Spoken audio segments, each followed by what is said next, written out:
directly from Berlin in Germany. I would like to welcome Dr. Ulrich Kalex. Dr. Kalex is the Senior Vice President of Product Line Management and R&D for Software AG. He's responsible for the strategy, roadmap, and executional development of the Alphabet product. Under Dr. Kalex's leadership, Alphabet has contributed significantly to defining and shaping the market for enterprise architecture and the strategic IT planning and portfolio management. Since Alphabet's introduction to the market as a standard software platform, it has been recognized as a leader in analyst reports such as the Gartner Magic Quadrant and Forrester Wave. Dr. Kalex, is a real honor and pleasure to have you here with us today, and we're very much looking forward to your presentation and insights to be shared with our global audience. Thanks for the warm welcome, Jose, and thank you all for joining us in this session today. And it's a true pleasure for me to share some thoughts with you around the relevance for enterprise architecture to take Agile to an enterprise level and to facilitate strategy execution. So we all know how important digital transformation is, of course, one aspect that is very important in this context is companies that are excelling in digital transformation take a bigger piece of the pie. We also can see that at the time of the economic squeeze resulting from COVID-19, companies have made adjustment to their budgets and investments across the board. The one area that really seemed to stand out is that the investments into digital transformation haven't really gone down. Now, it isn't enough to just make investments. What we can see from the figures that are on the slide here is that you need to make the investments the right way. Only a meager 16% of executives see their organizations succeeding with their digital transformation efforts.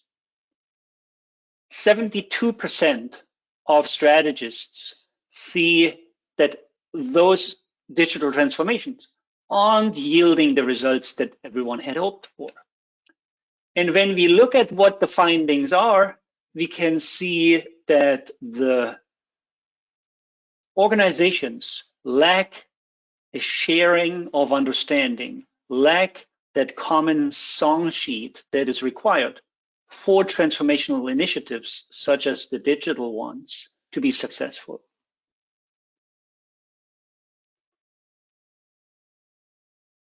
And this isn't really something that we can push out. It is something that needs to be done now. And one of the reasons is shown here on the slide, which is over the course of the last 40 or so years, we have seen a very steep decline in lifespan of companies. And it's been exemplified with the S&P 500 index, but we could use other measures much the same way. So it is very obvious that disruption is resulting in a reduction of viability of companies that exist in the market. And disruptions like winner takes all. So we know this all too well from the software industry, but we now see this also in other industries where digital is being used to disrupt traditional business models. We also see that brand building is more and more associated with those digital products and services that customers are flocking to, that give even new entrants this nimbleness of a first mover, and that will build loyal customer base very, very quickly. Customer service, customer care, customer experience is at the heart of everything we are doing with the digital products and services. It's at the center of the digital paradigm itself. And digital is an accelerator in differentiation. And what 10, 15 years ago, nobody would have seen as relevant aspects in the interaction and collaboration with customers has now taken a center seat. Now, what are the challenges that we find ourselves with in executing our digital strategy? Those challenges are by and large challenges in collaboration, in information sharing, in connecting. So a disconnect between the business strategists and the agile change agents. They live in totally different, totally segregated territories of the enterprise, oftentimes. A lack of sharing of information between those digital leaders and the planners is another characteristic that we are finding. And then thirdly, it is a lack of transparency and insight between the digital product owners on the one hand that have more of a business view to the world and the architects. And here we are right at the heart of enterprise architecture. So when we look at how organizations are approaching Agile, we find many of them still in a situation like this climber. So there's this strong understanding of entrepreneurship, leaving aside the need for governance across agile development and product management. There is this near addiction to adopting the agile development methodology, but not realizing how this needs to be grounded in the business and IT strategy. So the agile teams have perhaps too much of autonomy in what they are doing. They are not enough connected to business and IT strategy. There's a lot of knowledge and experience that is being gained in the agile teams by the agile product managers or scrum masters and developers. Yet this is knowledge that sits and resides and stays within the containers of the agile team. There's no mechanism available that would allow this experience and knowledge to be elevated into the conversation of business strategy. And then, of course, the belief that everything can be done with spreadsheets. We've always been doing this with spreadsheets. We know the technology, but the coordination of strategy and execution requires more. The consequences of this narrowness in mindset, of this lack in going across the barriers and boundaries of silos, is that we are all too likely to be displaced by these new and nimble entrants, which have this innovative and customer-focused approach to the market and the necessities and needs of the market. Being locked out from those new and dynamic market segments that come with higher margins, with better growth potential, with better up and cross-sell capabilities. And last but certainly not least, the reduction in margins is also making for much less attractive or lucrative investments. So management will not be as excited about the prospects that these investments portray to them.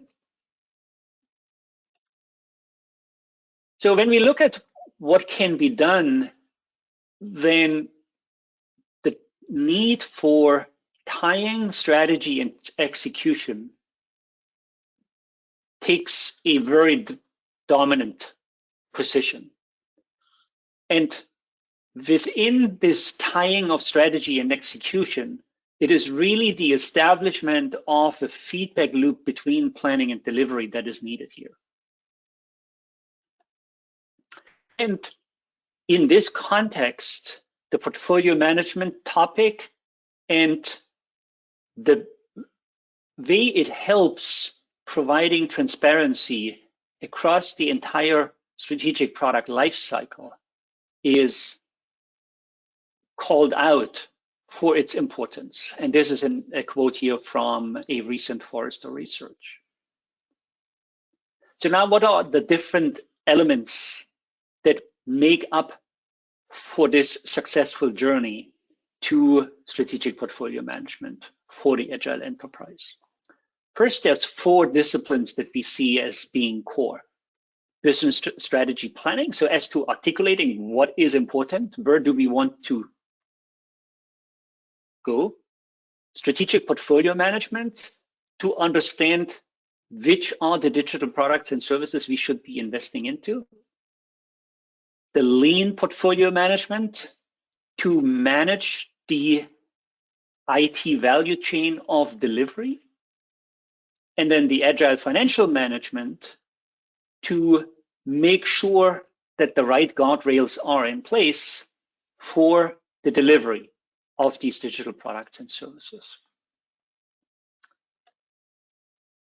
Come to it, the concept of scaling Agile to the enterprise level, which isn't the first time. So other organizations have gone that way already. So you should be able to benefit from their experience. And the way to benefit from their experience is to look at Agile at Scale frameworks. The topic of road mapping as the predominant means of communication across the many different, still federated teams that are part of this journey, that are contributing to the digital transformation. And then a very strong integration foundation that can make sure that the ecosystem data from the many different relevant management solutions can come together and can be leveraged to the better of the digital transformation. So let's take a zoom into the lean portfolio management topic. The lean portfolio management topic brings together agile investment funding, agile portfolio operations, and governance. And it's been done through 3 strong legs in the organization. One is what we call the enterprise teams. The enterprise teams have responsibility to balance the strategy, to balance the strategic themes, to understand which of strategic themes give us the best movement towards the long-term business outcomes that we are aspiring to. They allow aligning the plan to the overall business strategy, and they understand the impact of change, because much like anything else in life, business strategy isn't static. It does evolve. It needs to reflect movements of competitors, new entrants, new opportunities or whatsoever. So how do we work in that impact of change into our overall approach to delivery? The second leg, the second set of teams is what we call the portfolio teams. The portfolio teams are responsible for the funnel. They are managing the flow of epics into the product delivery, securing the outcomes of strategic themes. So they typically gravitate to one strategic theme. They typically are responsible to manage the resources and budgets assigned or allocated to the strategic theme. And they will ensure that there is a solid cadence of delivery for the digital products and services associated with the strategic theme. And then thirdly, we have the product teams. The product teams operate on the features, on the backlog. They are focused on one specific product or service, or maybe in certain situations, a small number.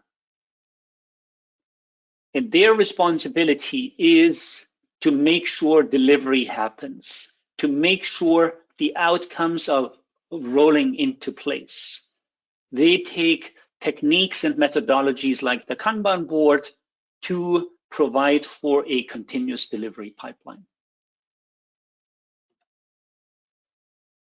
And of course, all this needs to be orchestrated, and the orchestration of this is what typically is being referred to as scaling Agile to enterprise. Because Agile historically is kind of a sub-discipline of those product teams that I had just mentioned on the previous slide.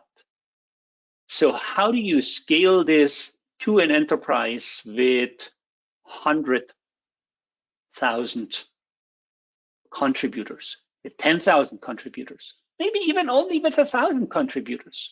This is a very significant undertaking. And methodologies such as SAFe have come into existence to help organizations take away the headaches related to the introduction of such an agile enterprise paradigm. And at the core, we have that cycle that turns enterprise strategy into deliveries, into metrics that can measure attainment of enterprise strategy, which is being translated into strategic themes and lean portfolio budgets. But it's also the cogwheel that is driving the translation process into the delivery organization that is determining what should bubble up in the backlog, which of epics are the ones that are most valuable to the organization because they give the best support to our strategic theme or themes, and how do these translate into features that we can channel into the various product backlogs that are all contributing to the overall attainment of our strategic theme.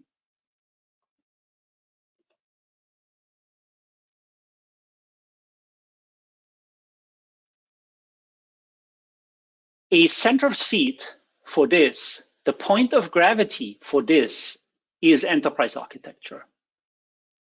So enterprise architecture has a critical role to play for the agile product management and product architecture, because pursuing agile from the vantage point of enterprise architecture enables for an agile architecture, which means it isn't all set in stone.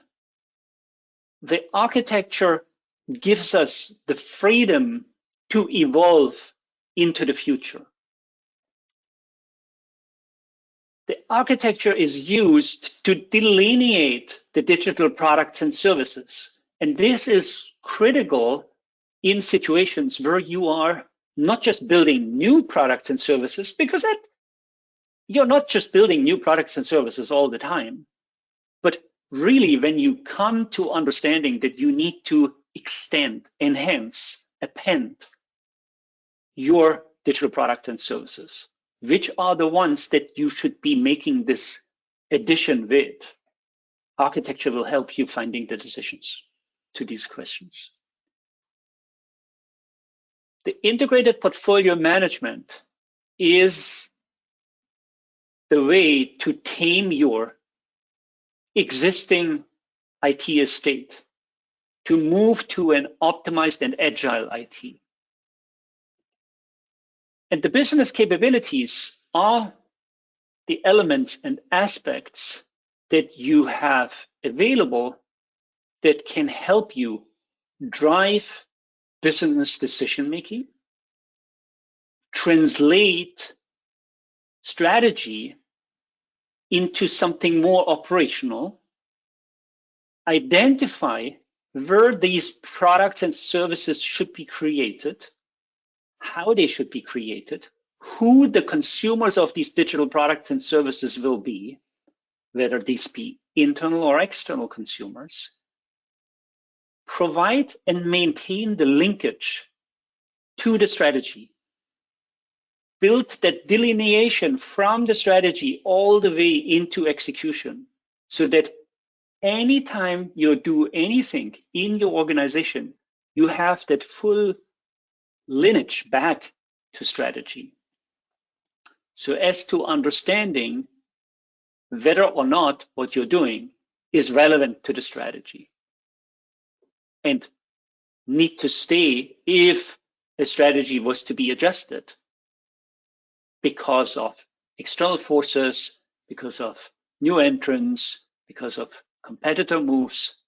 And yes, talking about competitors, it is also the business capability, a facilitator to understand how you stand out compared to your competitor, whether you stand out compared to your competitor, which are the business capabilities that you're really differentiating vis-a-vis your competitors. So understanding where should you direct your strategy to. And yes, there will be cases where you are deciding, okay, there is a business capability I should be differentiating with, even though today you are not. But more often than not, you would want to strengthen the business capabilities that you're already differentiating with, because it will give you further headway compared to your competitors, rather than tying you down in a catch-up mode. So how do we connect strategy to execution? I want to come up with a couple of examples here. And these examples revolve around connecting enterprise architecture and strategic portfolio management on the one hand, which is the culmination of our strategy side, with the application lifecycle management, which is the representative for the execution side of the house. And of course, one prime example for application lifecycle management solutions would be Jira. I'm sure many of you are users of Jira, so are we. And we use Jira to manage the Scrum teams, to manage the Agile delivery against our existing estate of products and services. Now, if you are a firm user of Jira or any other application lifecycle management solution for that matter, then you know that within those ALM tools, you are siloed to one specific product or project. What you are lacking is the understanding that a feature that you're working on in the context of that one product actually has a relationship to some other feature in some other backlog for some other product. And this isn't just one to another, it is actually one to many, or actually many to many. So keeping sight of these dependencies is near impossible in the context of your application lifecycle management solutions. And hence, you are prone to wasting precious resources and capacity in maintaining course for one of these products because you don't understand how winds have changed in the environment, resulting in a reprioritization of plans. And this is where strategic portfolio management, and in particular Alphabet, comes into play.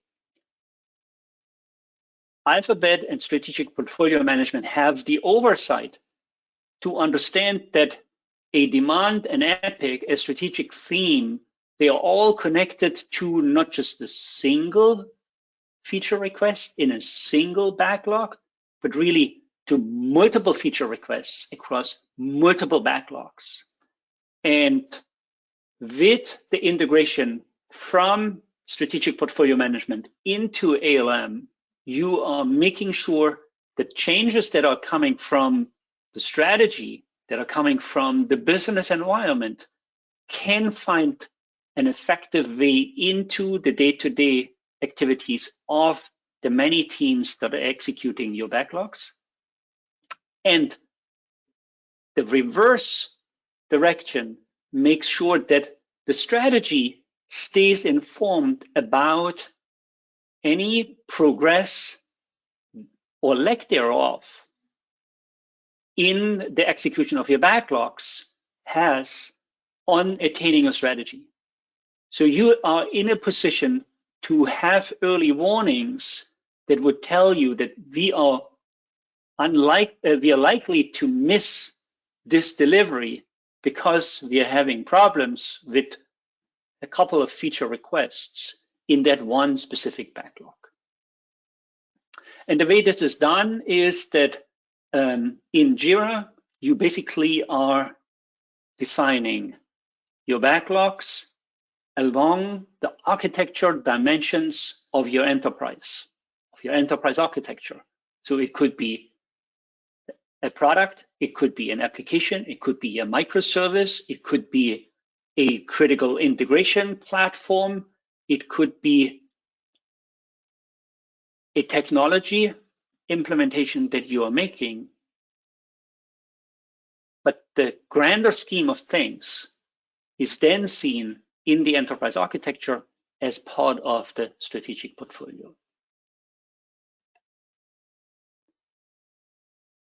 And here's the second example. This second example actually takes it one step further.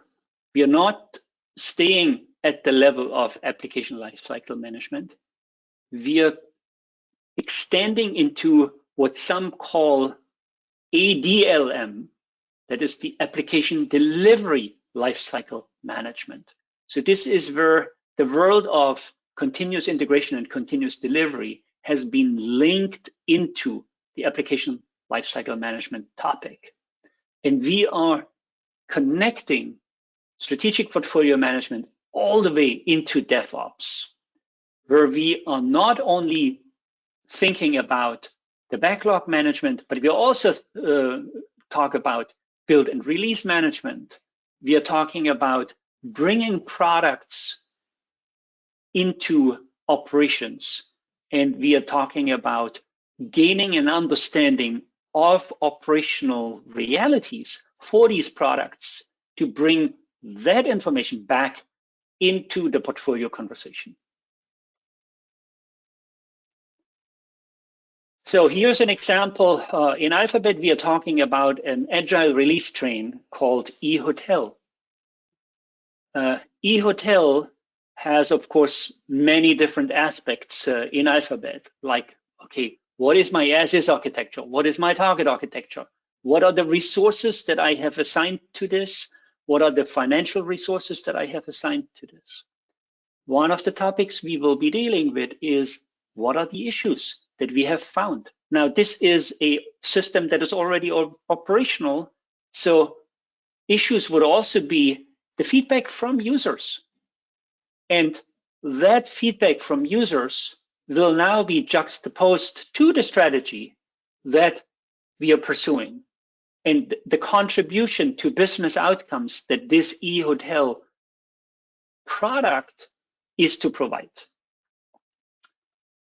And then on the Azure DevOps side, we are seeing how this is reflected in the backlog for the CDCI team that is managing eHotel. And it will manifest itself as what ADO, Microsoft Azure DevOps, calls work items. And some of these work items would be assigned, some of these work items would be committed, they would have priorities, they would have resource effort estimates. And while the priority would come from the strategy into ADO, the estimates for efforts would flow back from ADO into Alphabet. So as to understanding, okay, do we still have capacity to ask for another of these issues to be addressed with the current Scrum cycle, or should we be moving it into the next Scrum cycle? So here you can see the issues on the Alphabet side and the work items they translate into on the ADO side. So let me summarize. What digital transformation really requires is bringing together constituencies of business and IT leaders. They need to come to a collaboration on the strategic portfolio management topic. And we see three important areas for this collaboration. One is the area of innovation. Innovation is a two-way process. At the end, what matters is the innovation in the business. Are we able to seek out new business models? Are we able to establish new operating models? Can we lead with a new, innovative, maybe even patentable business model, product, or service? And on the other hand, we have the topic of technology innovation. And the technology innovation, of course, often we will start with the business innovation and look for a good technology innovation. But at the age of digital transformation, it is often also the other way around. We are finding a technology innovation, and then we are understanding that this technology innovation has the potential of enabling a specific business innovation. So we are seeking out new opportunities with potentially existing or new customers that would be enabled by this technology innovation. The second of topics is the topic of agility. Agility means that we as an organization are able and potentially better at than any of our competitors bringing collaboration into the Agile teams across the silos of the Agile teams. I think near all organizations now have proven that they can bring Agile into development teams. The next race is on to bring Agile into the collaboration across teams. Finding optimization potential and unleashing this potential of maximizing asset value is one of the tasks that is to be addressed with this cross-team collaboration, with this Agile enterprise. Accelerating the delivery of digital products and services by anticipating where the hurdles of deployment might be is another one, because we are taking lessons from other teams to speed up our own delivery. Delegating authority is one of the base principles in the Agile budgeting conversation. So how can I avoid a situation that we can do budgeting only once a year, or maybe once a year plus quarterly adjustments? How can we give more autonomy to the people that actually have their ears on the market? And this also means cascading objectives and outcomes. And then the third one is really revolving around the business outcomes. So the digital business model means giving IT a contribution to providing these outcomes and generating the value.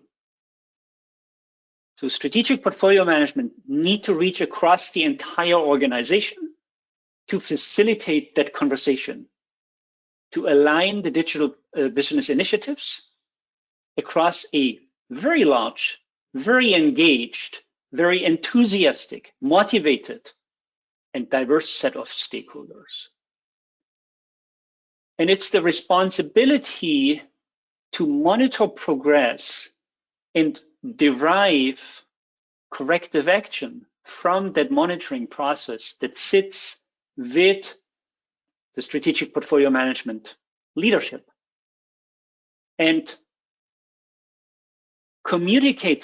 constantly communicating the expected business outcomes and any changes thereto, so that we have real-time flow of information and we have a near real-time progression of course correction throughout that very extended and very variable set of stakeholders.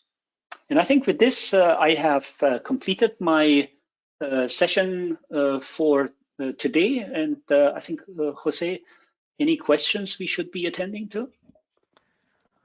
Fantastic, Dr. Ulrich. Thank you for sharing your presentation. Great insights. I'm going to ask you to stop sharing the presentation at this time so that the audience can see us on the big screen. Terrific. And for everybody who is watching right now, please submit your questions. Keep an eye on the monitor here, and as your questions come in, I'm going to identify main themes and relay those questions to Dr. Ulrich. Dr. Ulrich, first question, and one of the things that the audience has been probing on is the challenge of some of the arguments is that these agile teams become almost rogue sometimes, and they start working on their little projects because they see a need that needs to be addressed, and then there is a disconnection with strategy because either the strategy is actually unclear, there are too many strategies, or there is not a clear linkage between strategies that are believed to be developed at the board level and do not translate well into the operations of the business. I am sure you have seen all of this. I'm curious on if you have any advice or suggestions for organizations that are trying to do it right, or how are they rolling strategies, high-level strategies to operational strategies, which is where most of these agile teams are working? Great set of questions, and indeed, much like you insinuated, something that we are observing in many organizations. So I recall a figure that about 15% of organizations, only about 15% of organizations actually have a habit of articulating their strategy. So that is where one of the problems already starts. So having in the management, very high up in the management, responsibility to articulate strategy and to consistently communicate that strategy is critical. But then you need to take the strategy from these 30,000 foot of elevation, and you need to ground it. It need to mean something to Joe and Mary in the day-to-day doing of theirs. And the way to do this is what we call strategy operationalization. And strategy operationalization is, you could consider it a subtopic of enterprise architecture, even though very rarely enterprise architects have the mandate of doing this. So there is a separate strategy execution organization, and little parenthesis here, strategy execution is one of the subtopics of strategic portfolio management.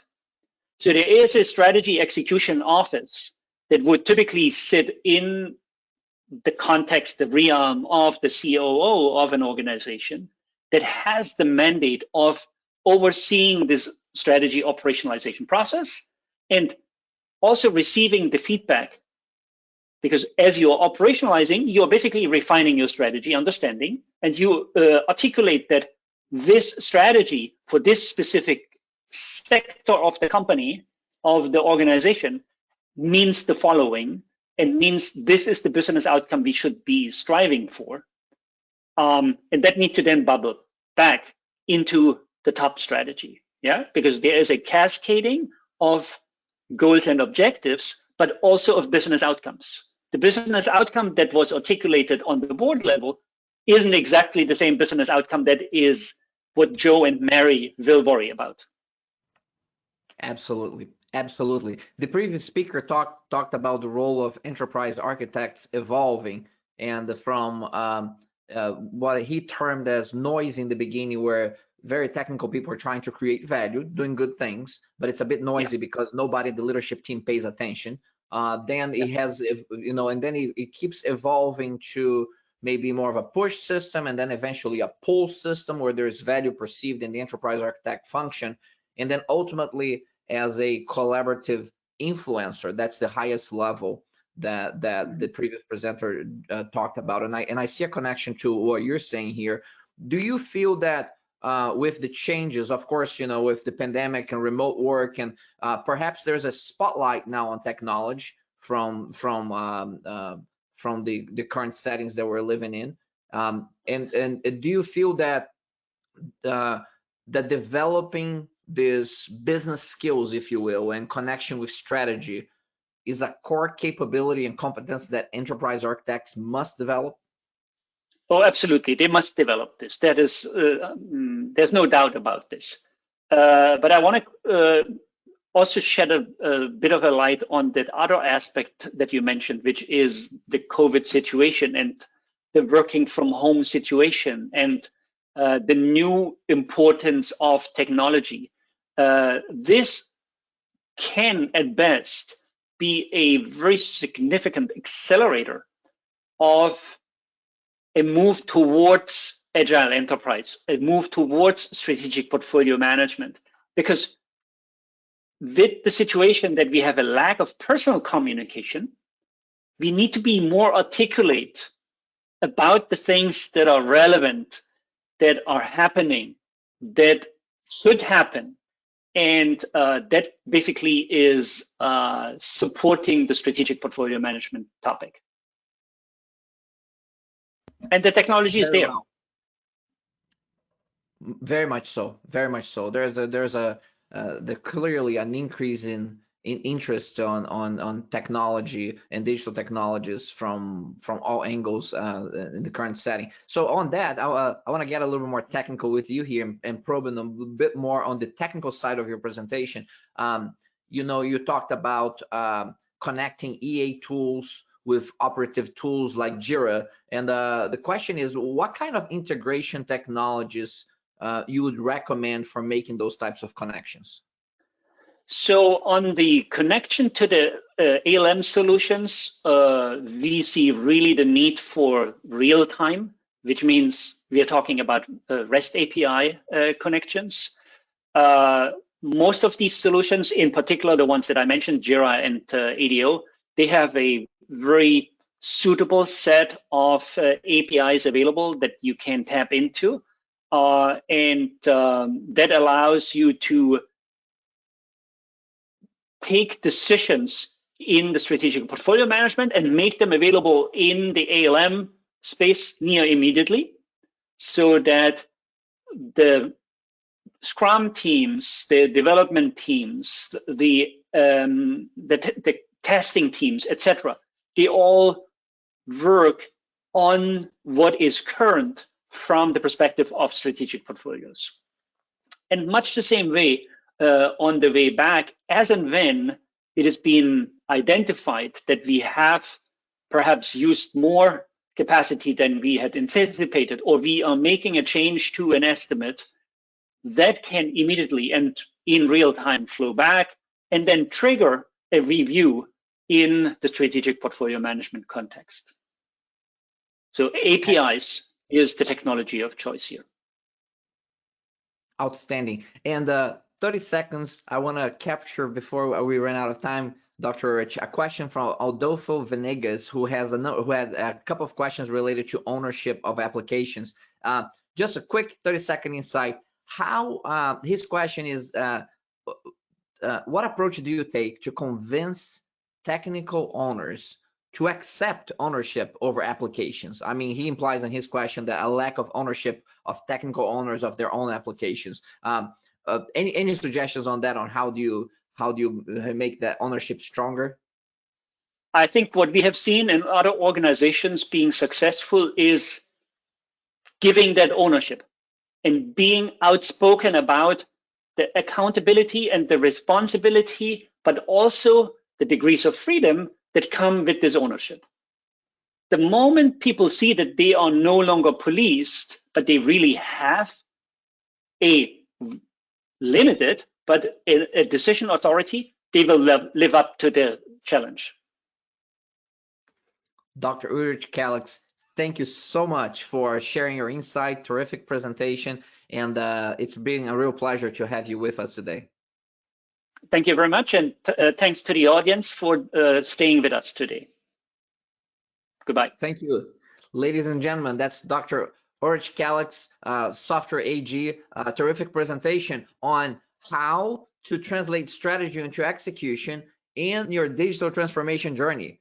This is not a trivial matter, and he got into such depth of how great enduring organizations are doing that, are finding not only that you have to work fast and be agile, but you also must have a clear directional guidance on what you're trying to achieve, and that link between strategy and agile execution. He did a masterful job of showing that from a strategic standpoint, but also from the technical standpoint, how that's being done from a digital transformation suite standpoint. Very, very good. I am glad that everybody's here with us, and I'm very excited about our next guest, who is going to discuss the top artificial intelligence trends and approach for enterprise adoption at the top of the hour. We're going to have Rahul Lodi, who is the Senior Director of Artificial Intelligence at SAP, joining us. So I look forward to seeing you back at the top of the hour with Rahul. And of course, for those of you who asked questions and we didn't have a chance to address all of those, or if you want to make a comment about what's going on Enterprise Architecture Live, look up my name, Jose Perez, on LinkedIn, and you're going to see a post about what's going on here, and make your comment there, share your perspectives, your insights, and perhaps your questions. So look forward to seeing everybody back at the top of the hour.